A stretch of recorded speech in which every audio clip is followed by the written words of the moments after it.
కర్నూలు జిల్లాలో బస్సు ప్రమాదం తీవ్ర విషాదాన్ని నింపింది. మంటలు చెలరేగి 20 మంది సజీవ దహనమయ్యారు. అయితే కొందరు ప్రమాదం నుంచి బయటపడ్డారు. ప్రమాదం నుంచి బయటపడిన వ్యక్తితో మా ప్రతినిధి Madhu face to face. Kurnool జిల్లాలో ఘోర రోడ్డు ప్రమాదం చోటు చేసుకుంది. సంఘటనలో 20 మంది దాకా చనిపోవడం కూడా జరిగింది. ఇదే అంశానికి సంబంధించి బాధితులు మనతో ఉన్నారు. వారి మాట్లాడి తెలుసుకునే ప్రయత్నం చేద్దాం. సార్ చెప్పండి, ఏం జరిగింది? సార్ అదే ఫైర్ యాక్సిడెంట్ అయింది సార్. 2:30 నుంచి 2:45 మధ్యలో ఫైర్ యాక్సిడెంట్ అయింది. మేము టోటల్ 8 మెంబర్స్ హైదరాబాద్ నుంచి బెంగళూరు వెళ్తున్నాము.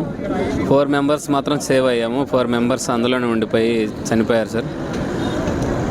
చాలా బాధగా ఉంది సార్, నేను ఏం మాట్లాడలేను సార్. ఇప్పుడు మీరు బెంగళూరు నుంచి బయలుదేరారంటున్నారు. ఈ ప్రమాదం ఎలా జరిగిందని ఊహిస్తున్నారు? సార్ డ్రైవర్ నిర్లక్ష్యం వల్లే జరిగింది సార్. ఫస్ట్ బైక్ని గుద్దేసి ఒక 200 మీటర్స్ ఆ బైక్ని అట్లే ఇచ్చేసుకుంటూ వచ్చాడు. దానివల్ల ఫైర్ స్టార్ట్ అయింది. మాకు తెలిసే లోపే ఫ్రంట్ సైడ్ అంతా ఫైర్ స్టార్ట్ అయింది. ఇంక మేము బ్యాక్ సైడ్ వెళ్ళి లెఫ్ట్ సైడ్లో ఒక డోర్ పగల కొట్టేసి బయటకు వచ్చాం సార్. విండో పగల కొట్టేసి. మిగతా వాళ్ళు స్లీపర్ కోచ్ కదా, మిగతా వాళ్ళు కూడా అలర్ట్ అయ్యారా? డ్రైవర్లు అలర్ట్ చేశారా మిమ్మల్ని? డ్రైవర్లు ఎవరు అలర్ట్ చేయలేదు సార్. ఒక ప్యాసింజర్ మాత్రమే అలర్ట్ చేశాడు. నిద్రలో ఉన్న వాళ్ళంతా చనిపోయారు.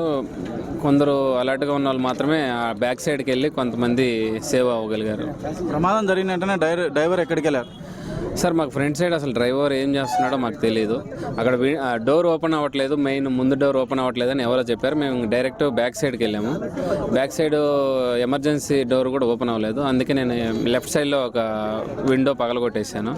విండో పగలగొట్టి ఒక 4 మెంబర్స్ మా ఫ్యామిలీ ప్లస్ ఇంకొక 3-4 మెంబర్స్, ఒక 7 మెంబర్స్ సేవ్ అయ్యాం సార్.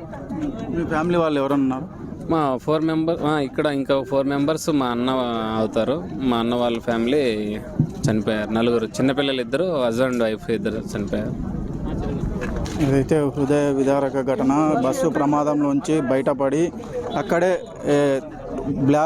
గ్లాసెస్ను బ్రేక్ చేసి బయటికి వచ్చిన పరిస్థితి ఉందని చెప్తున్నారు. ఇది పూర్తిగా డ్రైవర్ నిర్లక్ష్యమే అని చెప్తున్నారు. ముందుగా బైకును ఢీకొట్టడంతో ఈ మంటలు చెలరేగాయని చెప్తున్నారు పరిస్థితి.